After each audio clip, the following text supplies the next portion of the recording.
What up, my friends? Welcome back to Brodienerotv. We're here in Bali, of course. Where else?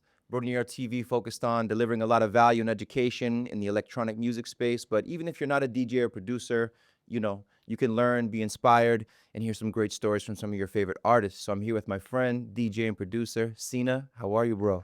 I'm good. How about you? Man, everything is great. There's Yeah, no bad days in Bali, I think. yeah, sure. Thanks for having me. Yeah, of course, bro. I'm so glad we got to do this. So, a place that I like to start, bro, is the Bali music scene and talking a bit about Miss Fish. Okay. So, this is not your first time playing in Bali, but it's Right. your first time coming to play at Miss Fish. It is. We had you bless the DJ booth at my event, She's With Us, which Yeah. happens every Tuesday. I want to get your opinion and experience on Miss Fish first. So, you come in, you have a great meal with us. What's your opinion and experience of the ambiance and the vibe inside Miss Fish? I would say there was something kind of special at Miss Fish, which is kind of unexpected. I mean, first you go to a kind of cozy, fancy place, where Yeah. you will get some great food, like fancy food with a great chef and stuff.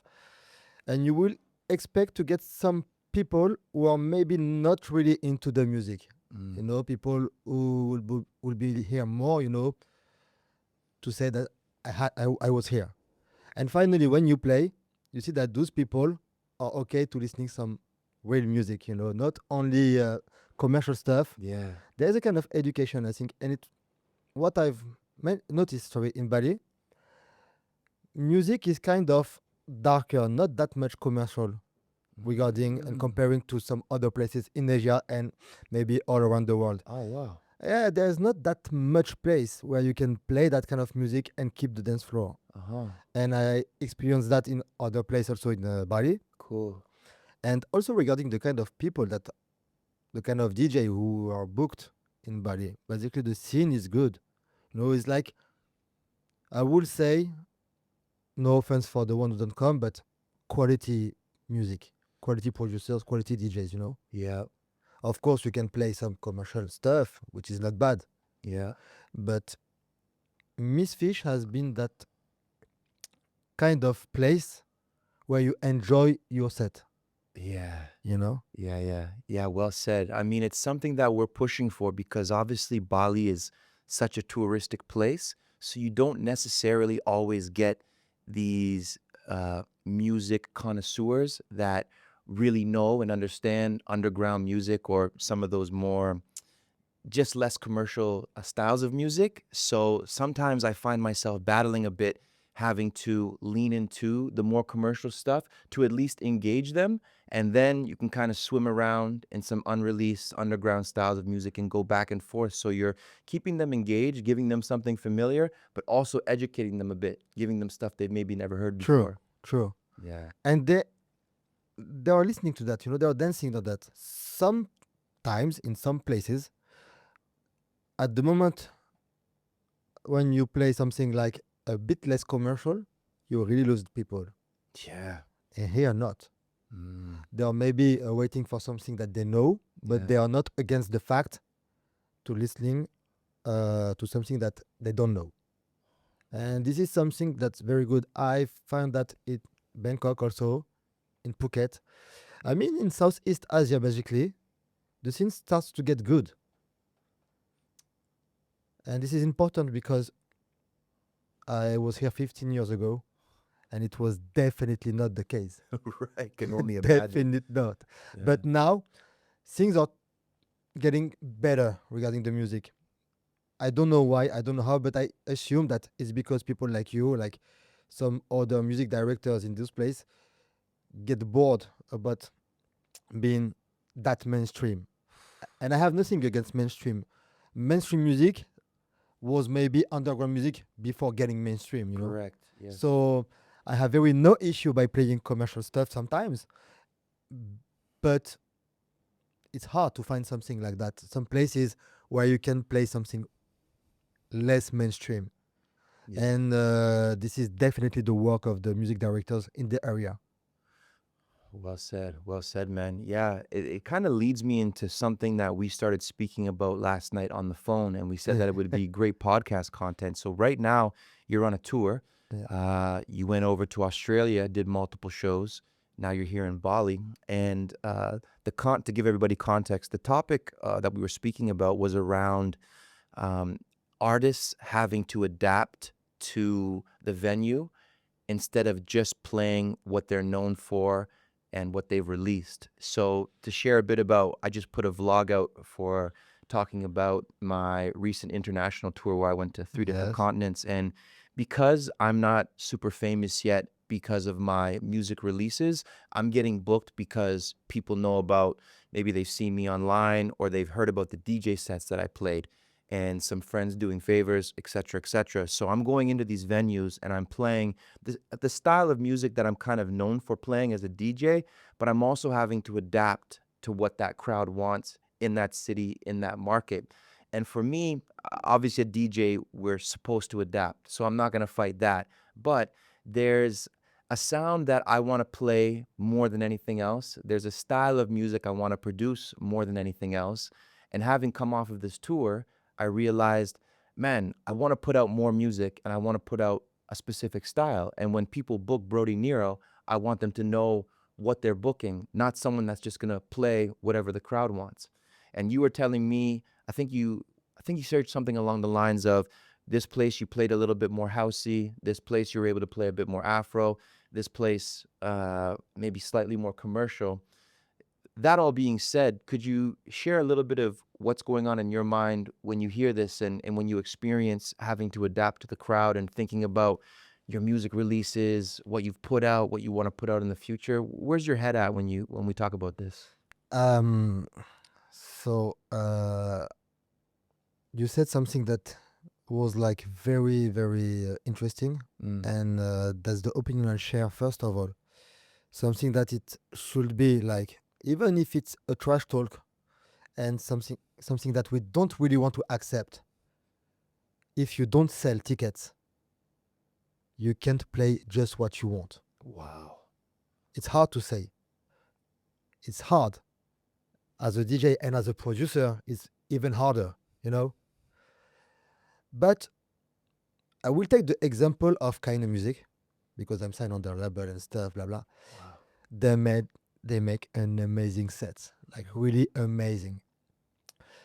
And I got the feeling that if somebody else play the same set, it will not have the same impact. You know what I mean? Their music is so special that if it's not them who are playing this music, it will be less powerful. There will less impact because people are coming for the show, but they are coming for them. Same for Black Coffee, for every big name, you know. So I think that as a DJ, your first job is to make the crowd dance, and the crowd might not be ready to have 100% underground show, except if it's a non-commercial place. You know, there are some underground clubs who made that kind of education, and then you can really express yourself. But in Australia, for example, to come back in this, I've been booked in some places where the crowd has been educated to dance on a certain kind of music. So in the first club, it was like really housey. I love to play house, so that was great. I mean, I enjoyed all of my sets, but only the last one was my real me. You know what I mean? Yeah. Totally Because understand. people, and I was like kind of impressed by that, knew me as a producer. Oh, cool. Yeah, and I sold ticket in that place. It was sold out, and the manager told me that yeah, everybody knows your track Blessed and Memento Mori, the first one, which is even not a club music, you know, it's like a real beach club and warm up music. Yeah. So I had the opportunity to be myself. I mean, even if I play commercial music, I will not play music that I don't like because I have no issue with that mainstream stuff. Yeah. But I play only the one that I like. Yeah. But I've got to manage my sets every time regarding the crowd, you know, because I have an open format background. resident DJ background back in the days. So my work was to keep the dance floor. Right. And especially in Thailand, when I was resident there, it was harder than Europe because in Europe, it's so hard to get in the club that even if people don't really enjoy the music, it was so hard to get in that they won't leave the club, you know. At least they won't come back, Yeah. but that day they will not get out because even if they get out, they might not find another place to go in. In Thailand, you know, you can go in club, especially back in the days, in flip-flops with no entry fee, sorry.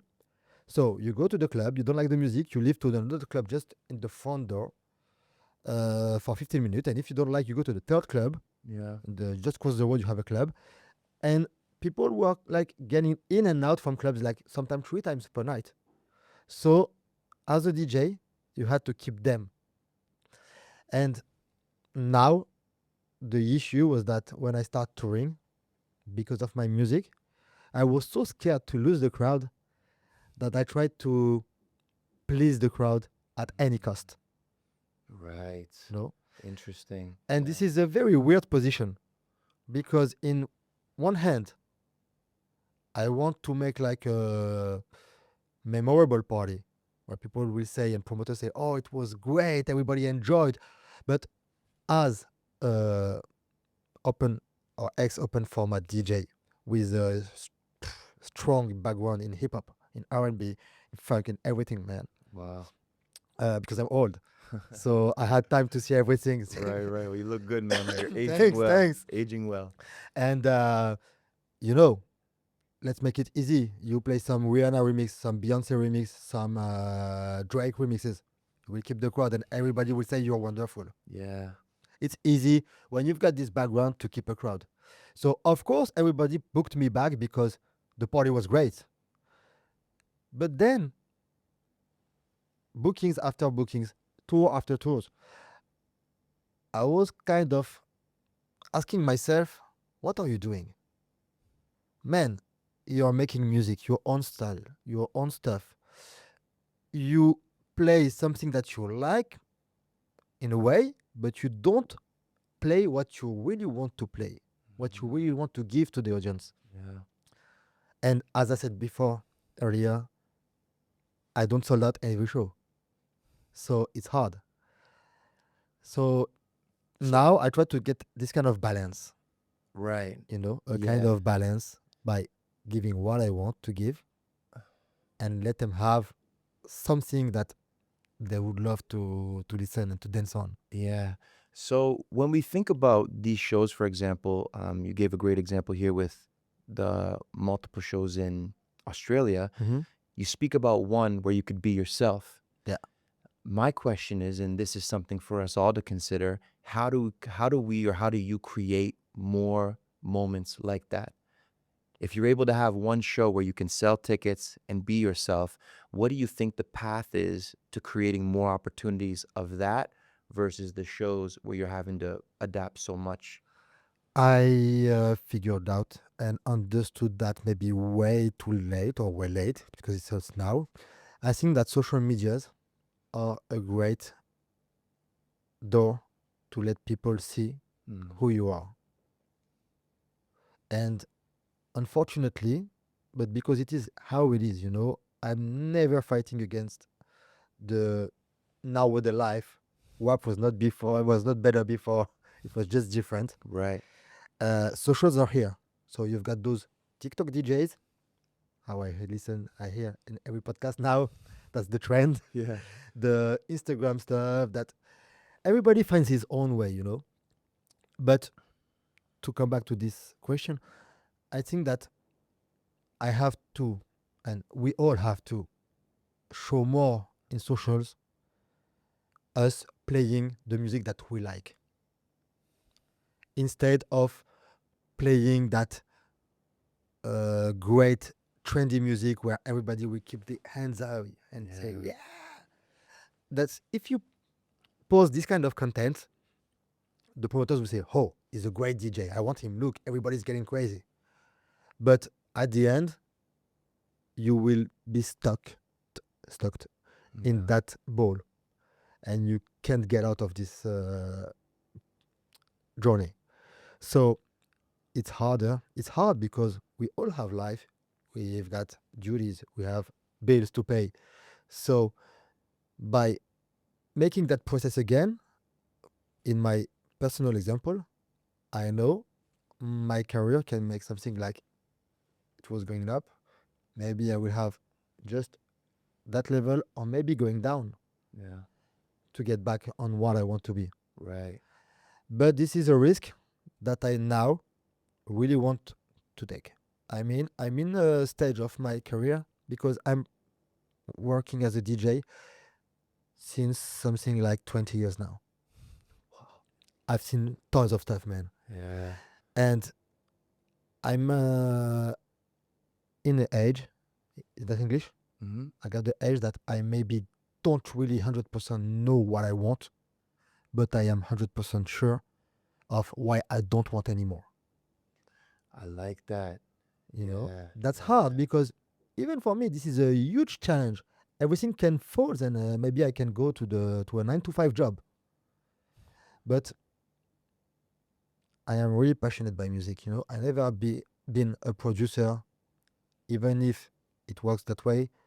Telling myself, oh, I've got to produce to get more gigs and to get stuff. No, because I had a time in my life where I was quitting all that music stuff, but I was stuck in my studio making music for my own pleasure. And that's how the music that you listen from Siina now, since like 5 years, since COVID, I would say, is my real me. Because I was in a stage where I was telling myself, okay, man, you're done. You're not famous. I got friends who have been like very famous, like people like Snake, Yeah. like Mala, Wow. Chami. You know, we are friends since years. You know, we know each other. Cool. There's one guy that I don't know personally, but I have huge respect for the journey. He's a huge. His work has been incredible, and I was here, you know, in my small place, getting small gigs, and I said, okay, I'm done with that. Mm. I'm gonna find a real job. I'm gonna quit everything because I will get nowhere with that, you know. Yeah. But I could not stop to make music, so I had a regular job, a 9 to 5, Yeah. and with that money, I was buying gears. Come on. Wow. Yeah, and I built my own studio, and I was making music, you know, just to escape myself from that reality. It was hard. I was maybe I did not accept this. Maybe I was not, but not far from depression then. Coming from this life where you're touring, Yeah. living in Asia, moving around, playing, spinning records. Of course, at that moment, 100% commercial records. And then I was not that famous, but I was spinning almost every weekend. And to go from that level to train driver. I was driving train in France. Really? Yeah, because I had nothing more to do. I said it was the end. Okay, I'm not famous. Where will I go? You know, Yeah. where will I go by making small gigs, small stuff? I had the passion for music, of course.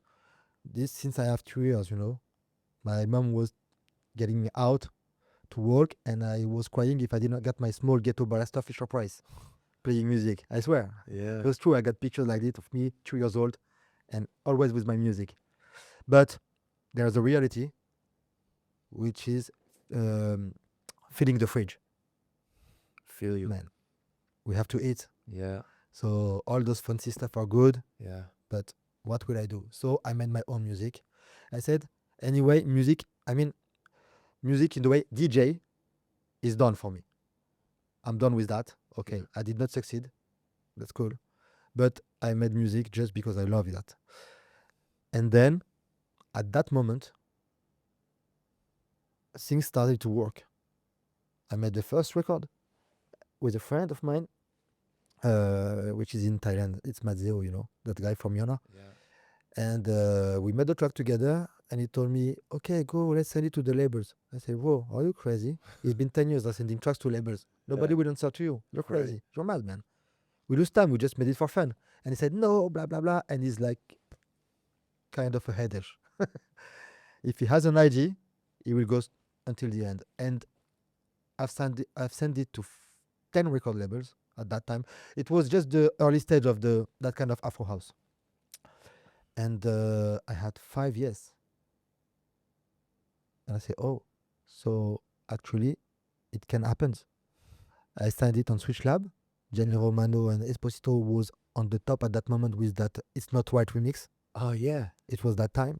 Okay. And then we went 12th on Beatport. I said, Wow. oh shit. A small new train driver Yeah. in a small Yeah. office Yeah. that I used to call a studio Yeah. can do that. I said, Wow. okay. What year was this? Sorry. 2022, I think. Okay. It's just 3 short years ago. Yeah, 22. Wow, bro, I had no idea, Since, man. yeah, nobody knows because before of that I had some trap music, some what was the name? Jungle Terror, with Skrillex. Yeah. of And course. we worked. They were supporting me with Diplo and stuff at that time. I was making that crazy music. I deleted all from my socials, but yeah. And I produced to some albums and stuff. Wow, bro. But then it wasn't me. Mm. I was trying to make what was trendy at that time. Mm. And then so 12th on Beatport, once again another track on the same label, 19th on Beatport. I signed with PPCS, which Oh, yeah, lives shout in out to Bali. Vic. Yeah. Cool. Yeah. Again, was a great numbers. I don't run through the numbers, but it's good to know where you are. Yeah, of course, man. It's not about like, yeah, I'm number one on Beatport and I'm the best. No, but just if you're at the top of Beatport, it might be because your music, you are in the right direction. Yeah. Well, I mean, we have a saying, a beacon of hope. It's a Yes. sign to let you know you're on a path and you need to Exactly. get back on it. So, And that's what wow. happened. So then PPCS. And then as it started to get like that, it was 22 for the first record, and August 2023, I posted on my Instagram. It was August. I was in a holiday with family in Italy, and I made a record, Memento Mori, which I loved. I really loved this record, Yeah. but it was so chill that I was never think that anybody will play it ever, But just it was the music I loved, so I made it, and I was listening this. Didn't send to anyone. And then Mazzeo again, which is like my real partner, this guy. Yeah. We had a back-to-back like 15 years ago and stuff. We are really close. Cool. He told me, man, send it to labels once again. And I say, bro, the first shot was kind of maybe a lucky one. Yeah. The second one, okay, was good. Yeah. Not that music, bro. Do you see yourself playing that? He said, no, but send it. Okay. And I sent it to Sparrow and Barbosa and to Francis Mercier. Both wanted it. Francis Mercier, manager, asked me to hold it, for a couple of weeks. Yeah. And Sparrow and Barbosa as well, and I had to make a choice.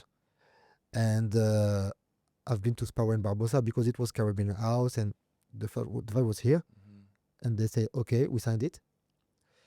And at that time, Mazzeo told me, listen, you make good music, continue, but we were talking about Instagram and the door. Yeah. Nobody knows you. I had 600 followers at that time.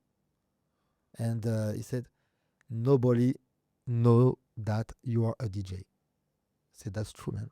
Mm-hmm. And then he said, come to Thailand again, make a season there as a resident DJ in a beach club. I will help you. And in Thailand, you're home. So everybody will open you all the doors to meet all the big name artists who are getting booked there. And so August 2023, I said to my mom, to everyone, to all my family, okay, that's the last chance. I swear on everything that if this won't work, I will even sell all my gears, my MacBook, and I will never, ever touch music anymore for life.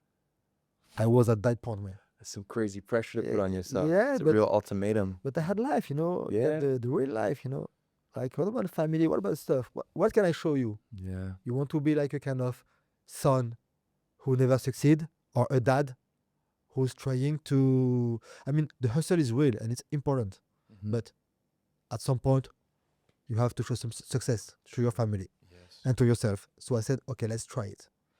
And I said, but from that day, I will work, like really work, not making one track on November and the next one in January and the next one in August, you know. So I was making, back to the commercial life, Afro house edits. So mashups, like clearly mashups. And this hype edit stuff start to blow up. Yeah. Number one in hype edit. Yeah. Once again, nice. number one. For sure. Everybody was playing that Mona Lisa. Then what blew up was the Goosebump, the Travis Scott remix. Yes, bro. Wow. This is a crazy story, man. I didn't This know one this was cool. podcast was gonna go like this, but Yeah, that's bro. good Keep because flowing, keep flowing. yeah, and that I used the Million Haze from Your City remix from Aaron Hirsch, the Yums, Yeah. and I put that Goosebump from Travis Scott, Crazy Boom. edit. Everybody I- knows this edit. everybody played it. Everybody. Yeah. and then started more music, and I tried to get like more personal. So I am totally in love with Ayo. I don't know if you heard about this girl. She's maybe not that famous. Mm-hmm. A kind of she's German. She's a singer or something? She's a singer, man. Okay. You get to check it out. She had back in the day great records, like kind of island music, you know. Mm-hmm. So I tried to put one of the song that she made in a mashup. It did not work, but at least it was me. And then I said, okay, mashups are done. Now let's make some remixes. And I made the remix of This Year Blessing. I don't remember I don't even remember the artist. Sorry, but It's a lot and of it's music out worked. there. Yeah, we got so many A lot of musics. artists. Somebody Thompson. And then Sparrow from Sparrow and Barbosa sent me a video of Rampa playing Memento Mori in Art Basel. That was the first time Rampa, Miami. yeah, Miami, man. And I say, oh, so that music that I was telling you, that lounge music, Memento Mori, Yeah. that nobody will ever play. Because as a DJ, you say if you play that in a set, everybody leaves. Night, You know, Yeah. this go to sleep, guys. Yeah. And then Rampa plays that in Miami Art Basel. I say, oh shit, what's that? It was like they had it like 1 month before as a promo. The track was out on January 6th of 2024. I got some issues with dates sometimes. That's But okay. No worries. and then I woke up one day, and my Instagram, I had like maybe 500 more followers in less than a week. I had only 600 at that time. Yeah. So what's going on? Yeah. And then Keinemusik played this track for the New Year Eve in Nero in Brazil. Wow. And It's building. building. But bro, I was like kind of shocked because I said, you know, it's like kind of goosebump and even sometimes crying because from where I'm from and all the journey, said, yo, they're supporting me. That small guy who made music in his room, Yeah. who lost his life, and because he was not that famous as a DJ, has been to a school for 1 year to learn how to drive trains, and seeing tracks, thinking about, I lost my life, man. What did I do? You know, Man. because the reality was here. I was driving train, like choo, you know, and Wow. you see only tracks, and the only thing you have to do, that's a great job. I mean, if you're not passionate by something else, that's a great job. Yeah. Well paid and stuff, but it was not me, you know. And I chose to get happy now with life. Then, so because of that, I was resident in one club named Maya in Phuket, Yeah, Maya. and you played there, right? Yeah, yeah. Yeah. So I was resident there, Cool. and the music director of Café Del Mar and the resident DJ told me that they were booking me and Rampa. And as they played Memento Mori, they said, okay, if you're okay, make the warm-up. Now, Warm up for Keinemusik. yeah, in my second city, Phuket. Yeah. And I said, oh. But then I had an issue because I was working at Maya, which was the competitor. Oh. And I said, you know what? I came here 4 months, as I told you, Yeah. to see if I will succeed or not. So, no worry. No matter if Maya don't want me anymore, I will leave. I'm okay. Follow the path. Follow the path, bro. Wow. It was my time, my moment. Then the edit was continuing to pump. And the day before the show, I was meeting a friend of me who was living in Bangkok at Café Del Mar. He came for the show of Keinemusik, And working in Café Del Mar, I was working and I turned my left on my head on the left side and I seen Rampa and Enemy sit down and eat. And I am usually in this kind of situation very shy. And I say, man, don't be shy. Yeah. I've been there. Hello, Rampa, how are you? He was looking at me. Yeah, what do you want? I am Siina. I make if a oh, it was he likes to do this. I think. Yeah. Say Memento Mori. Say I know you. Say I make the warm up tomorrow, and then he say sit down. Nice. We had a conversation about everything with them. Mm. That's maybe, we've booked tons of superstar DJ. I know tons of them, and they are really the simplest guy I ever seen. Really. We talked, and then I said, thank you for everything what you've done. They said, no, it's nothing. I said, at your level, it's nothing, but you change some lives. Tomorrow I play here. I make your warm up because you played my music. People are following me now because of your music, and I start to get some booking, and I have work because you played my music. And so they were very humble and stuff. And then I said, I got some more music. So we changed the contact, and I've sent Kulosa Remix, which was signed again on Tortugas Power and Barbosa's label. Yeah. And released. We were in April. The track was supposed to get out to be released on June. The next day, I played the track, and they played it again. Whoa. And then I think that at that moment, everything started because of socials.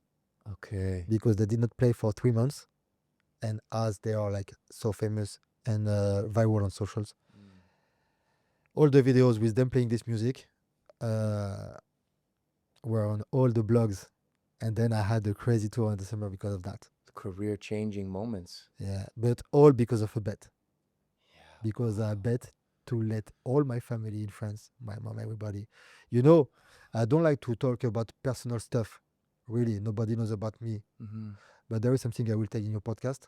When I was in Thailand, I lost my father-in-law, who raised me up with my mom, the second husband. But Yeah. on that side. And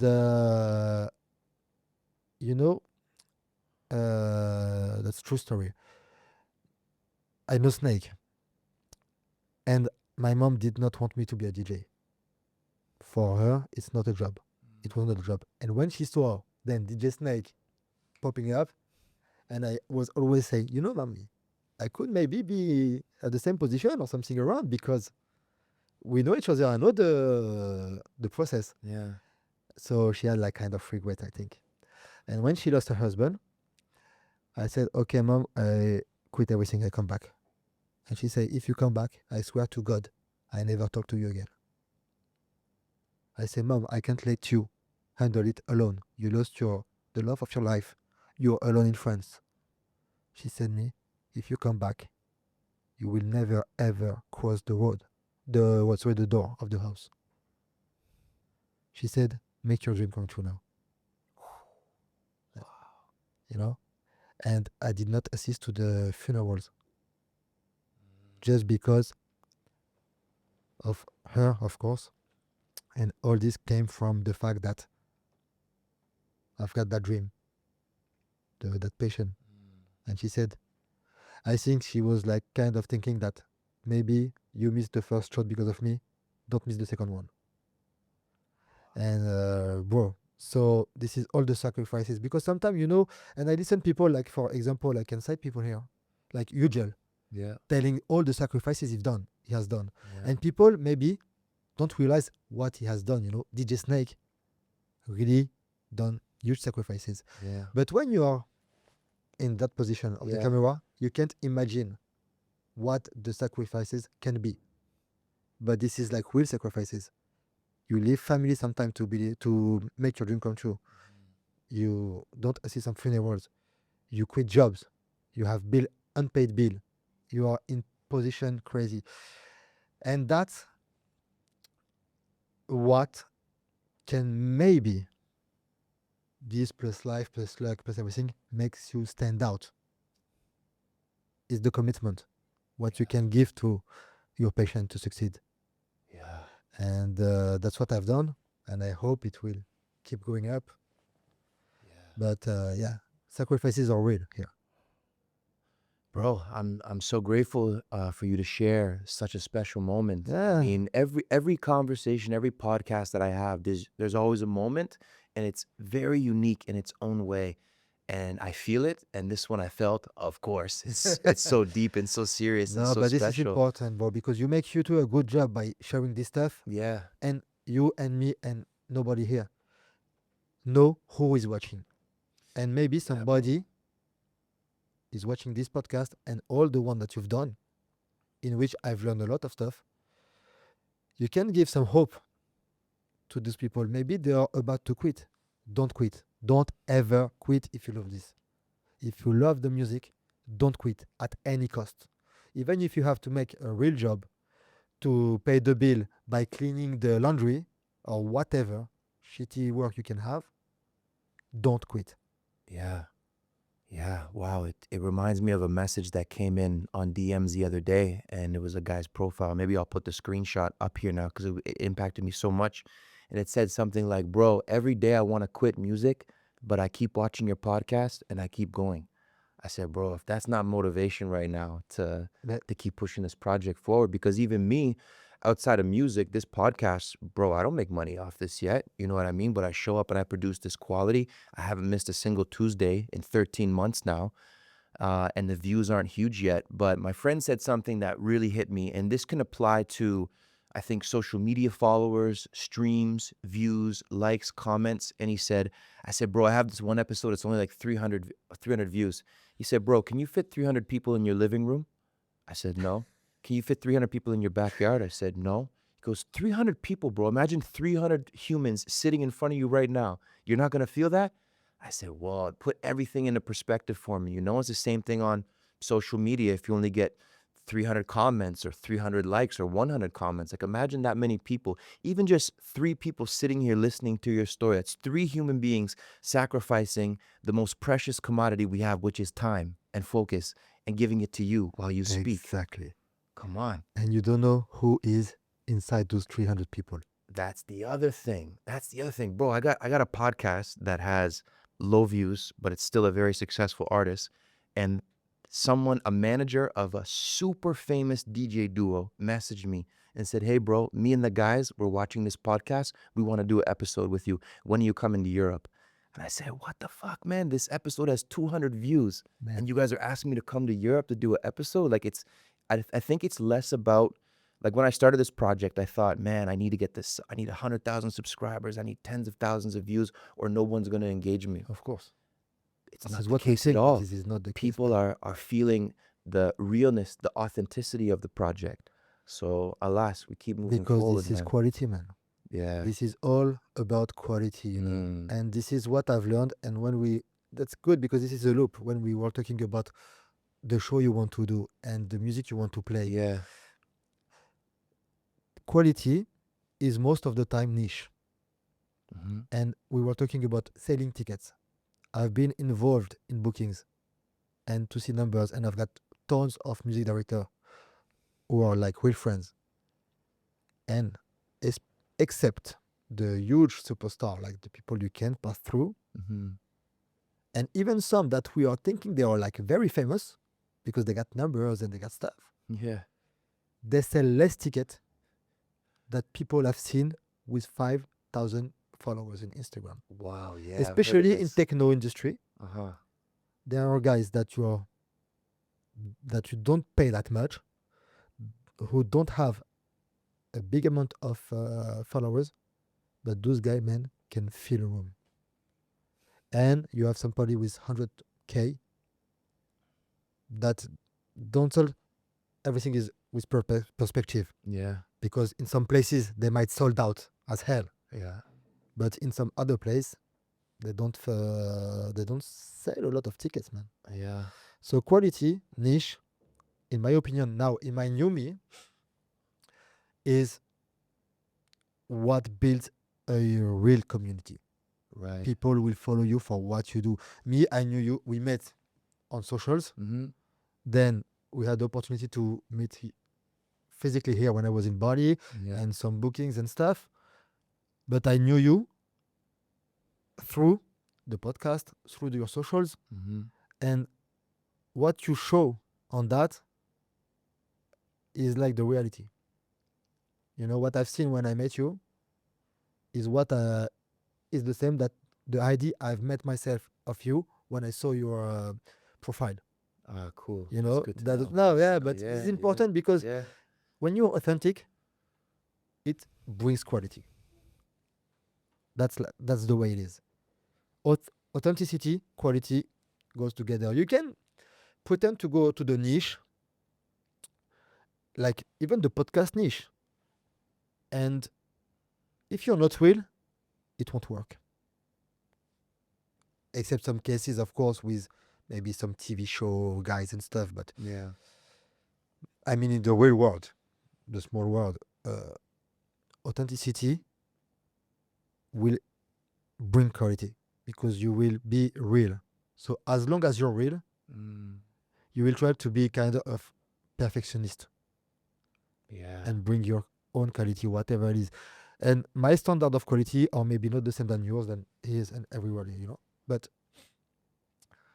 the quality is the most important thing now. And I think that bringing quality music, in my opinion, in my vision of quality, because my vision of quality might be shit for somebody else. Mm-hmm. Uh, but I think that if I show that on my socials, the booking that I will get will feed my personality and my way to my perception of being a DJ in 2025. This is very hard to explain also with words, you know, but with words. But I have now to show people who I really are. We were Mm-hmm. talking about image. Yeah, yeah. Uh, Now I mean, fuck everything. Let's be myself. My real name is Anis. Siina in the other side, you know. Yeah. People don't want to see like a comedian. They want to see me. Yeah, it's true. There's a really famous online marketer, Gary Vaynerchuk from New York, Gary Oh, V. yeah. I just shared a reel of his. He was getting interviewed, and it was such an impactful reel. And he was saying, in a time where AI is so big, where technology is evolving so fast, and people are scaling and this and that, your ability to connect personally and on a human level and have those personal interactions with people is what's going to change everything because everybody's going to get so used to things being so convenient, not having to talk to people, things being automated, watching animated movies and animated this and that remade on social media and stuff. But when you come online like this, as we are, for example, now with the podcast, that's what's really going to make people, for a lack of better terms, buy into you and support you and want Yeah, to follow you. that's true. And this is actually a perfect moment now that we're talking about perception, image, and how we put ourselves out there. So, similar to yourself, I went through a rebrand earlier this year. I work with a very high level marketing agency, and they helped change a lot for me. You showed me some super awesome new photos of yourself. Like, these photos are crazy of you, bro. And it's a really good time for you because I feel that whoever you were up until the point of everything happening with the Keinemusik stuff got you to that point, but you're probably realizing now there's an evolved, elevated version of Siina, and part of that aspect is not purely aesthetic and just logos and clothes, but that's part of how we put ourselves out there. Exactly. So as you can see, you're looking super fly right now Thanks, for the bro. You podcast. too. These, thank you, man. These amazing photos of yourself that you showed me last night. Tell us about this rebrand phase that you're going through, and also if you could share a little bit about how important social media marketing is for you in your career right now. Okay, Yeah. perfect. So the rebranding is like, as I said, it's worked, of course. I work now with a stylist. Yeah. I have an agent who is looking about my image, my photos Yeah. and stuff, Yeah. but I want to control everything. I'm not good at everything, so I need the help of people who master their art. Yeah. But the first thing I said, the stylist did a great job. She told me, "Who are you? What do you like?" Mm. But something that can seems like unuseful, right? Yeah. Useless. Useless. Yeah. Yeah. Like, oh, I love Japan. I love the Asian culture. Yeah. I've practiced judo and jujitsu. I like cinema, but not all the movies. That kind of movie. I'm from hip hop. I'm a scratcher, turntablist. I love to old school gears. Mm. I love this. And she said, okay. And she made a mood board. You have to wear that. Wow. Okay. And so my new image, I want it to be to define who I am. So that photo that you've seen, that I will post soon, I think, is like representing the kind of movies that I loved back in the days. You know, like Monastro Society, some Leon. You know, Leon with Jean Reno, like Oh, crazy yeah. movies. You know, I'm an old school guy. Same. And Now it's old school. We're getting yeah, older. and I like that stuff. Yeah. But so marketing is important.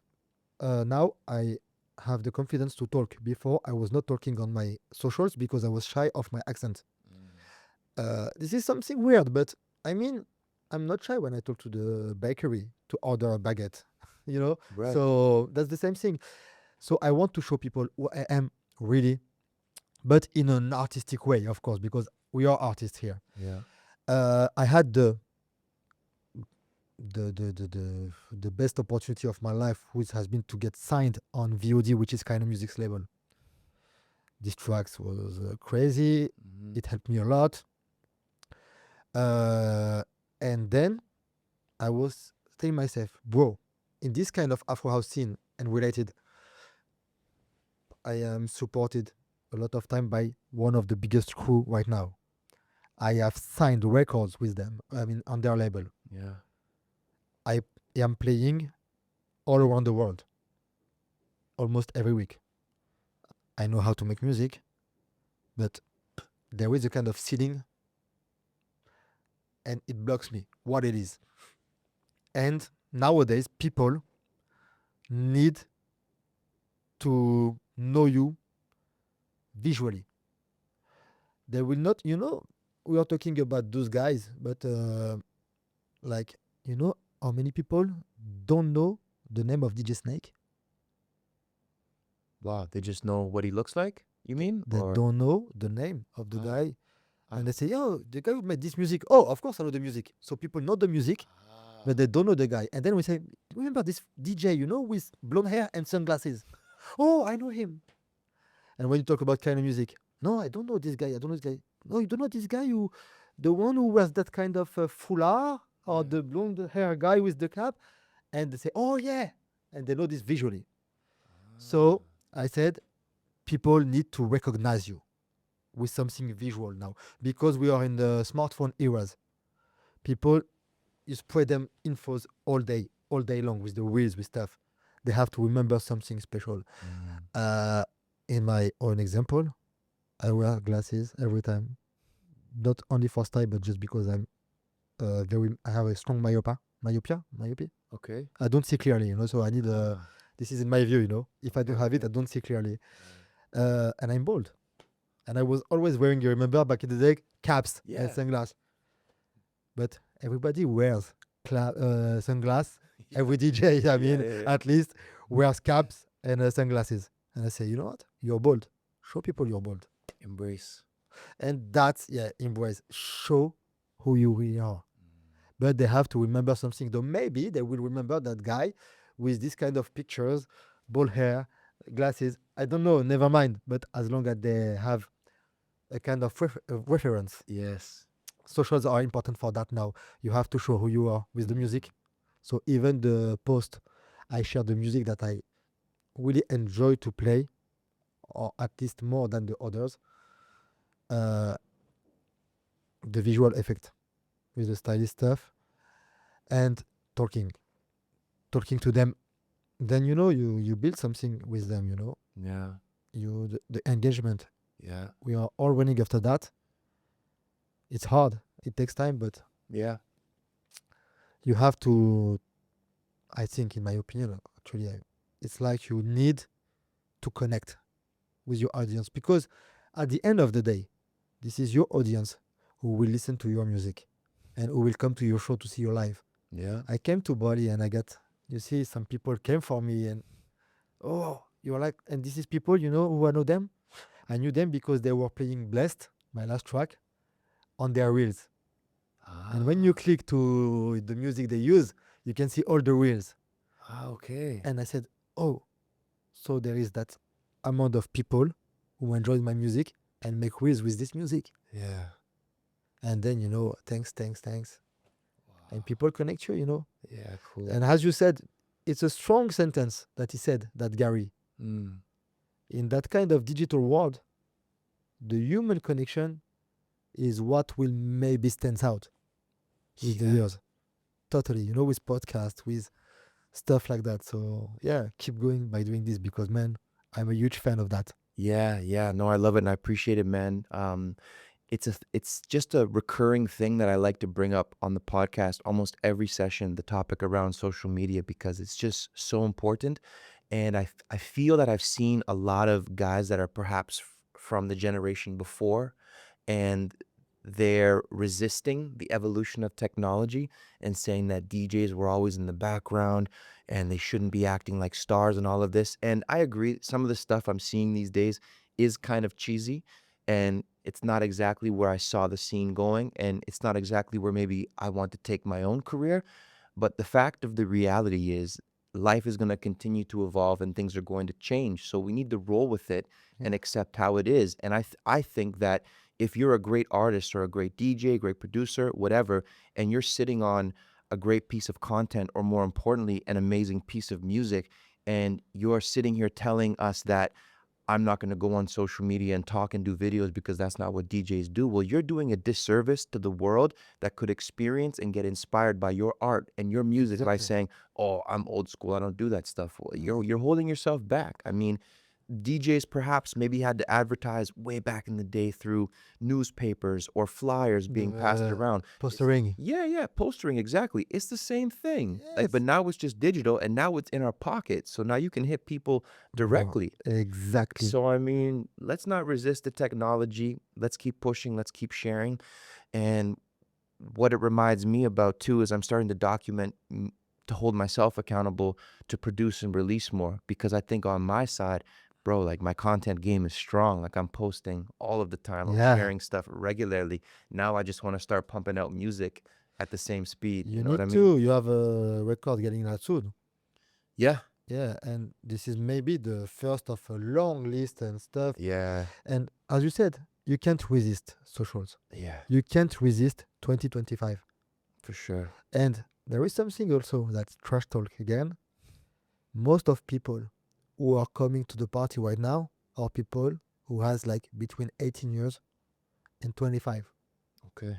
Yeah. in the clubs. Sounds about This right. is Yeah. mostly the age, the average age. Usually in, and this is Bali, so this is maybe kind of different because this is touristic place, but in big cities, people of 35, 40 years don't go out that much because they have family, they have job. So how can you reach the real party people audience without their own instruments? Yeah, exactly. You have no other choice, man. Yeah. They don't read, they don't watch TV. They Mhm. watch Netflix and YouTube. They don't even watch the news. So even if you have a primetime show, they will never see it. Yeah, See it. true. They will just see the recap on socials. Yeah, You exactly. see that short wheel. So yeah, but things were great back in the days, and they are great, and they will be greater. Yeah, This is how it is. very positive perspective. Yeah, you can't fight anything. You just have to live in the moment. Agree. Brother man, I like to finish the podcast with one question. It's pretty much the same every Yeah. episode, I think. And the question is, if you can envision yourself when you were a local resident DJ years ago, And that was that time then. And we're here in 2025 with all of the technological advancements and everything. Imagine yourself, or imagine a local DJ sitting right now, 2025, in their local residency Mm-hmm. with ambitions of going international, going global, getting their music signed to Keinemusik, having a lot of international success like yourself. What are 3 pieces of advice that you would give this local talent that has dreams of going global? First thing first is something that I remember 1,000 times. DJ Snake told me, Mala told me, make your own music. When I say your own music, that means don't try to please big DJs by making music that you think they will like. Mm. You can't know what other people will like. Don't run too fast. The journey is long, like very long. For some people, it can get out fastly, but there is a strong sentence that I've listened, I don't know from who, back in the days, that says, for every DJ or artist who blow up overnight, there is at least 10 years of work behind. Yeah, You know? yeah. So keep going. And if you have watched this podcast, don't forget that I was a train driver and I was about to quit everything. And I almost did quit everything. Yeah. It was a mistake. Don't ever quit. If you really love the music, don't quit. But something important, make it for the right reason. Production is important. It will help you to stand out because most of music directors are DJ, and if they play your music, they will be keen to book you. That's the truth. But music, first of all, is an art. Is a part of you that you give. Yeah. It sounds cheesy. And when I was, I am still nobody, but when I was smaller than that, I was telling them, yes, but you're famous. It's easy for you to say, do your own shit and it will pop up because you have 30K per gig and I'm here driving train. Mm-hmm. It's easy to say that when you are in that position. But now I understood that it was the truth. Make music, make your own music. And even if you're just a DJ, this is hard because we were talking about making like playing mainstream music to please the crowd and don't lose the crowd, but as much as you can, play the music that you like, that you enjoy. I like that. Yeah. And then it will take time, maybe not if you meet the right person at the right moment, but as long as you will succeed being yourself, like 100% yourself, you will last in the game. I am sure of that. Now, this is something that I am totally sure. However the time it takes, trust the process. Mic drop. Nice one. Dude, thank you so much for being Thank here. you. It was very good to talk about this. Yeah. Yeah. Very nice conversation. Yeah. We'll look out for the new music, support you on socials. I'll put his links in the description below. Guys, appreciate you watching. If you haven't yet, please subscribe to the channel. Leave a comment on your favorite part in the conversation, and we'll see you in the next episode. Peace, love, and light. See ya.